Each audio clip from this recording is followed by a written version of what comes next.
Welcome to VTV prime. Rajasekhara Reddy గారిని eco friendly ముఖ్యమంత్రి అంటే చంద్రబాబు నాయుడు గారిని రాజకీయ పరిశీలకులు ఎకో యాంటీ ముఖ్యమంత్రి అని అంటారు. ఎందుకంటే ఆయన చేసే పనులు కూడా అలా ఉంటాయి.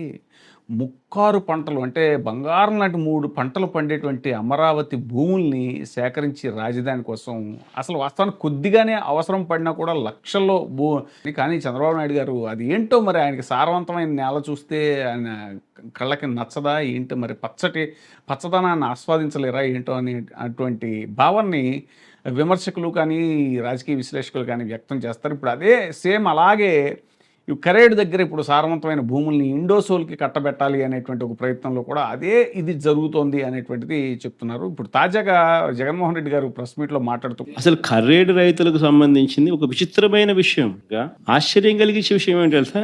ఇండోసోల్ అనే వాళ్లకు చేవూరు రేవూరు అనే గ్రామాల్లోనే గతంలో వాళ్ళ దగ్గర నుంచి 500 కోట్ల రూపాయలు డబ్బులు తీసుకుని ఆ డబ్బుతోనే అక్కడ ఆ ఊర్లలో ల్యాండ్ అక్విజిషన్ పూర్తి చేసి 5,000 ఎకరాల ల్యాండ్ అక్విజిషన్ కంప్లీట్ చేసి వాళ్ళకి ఇచ్చేసినాం, హ్యాండ్ ఓవర్ చేసినాం.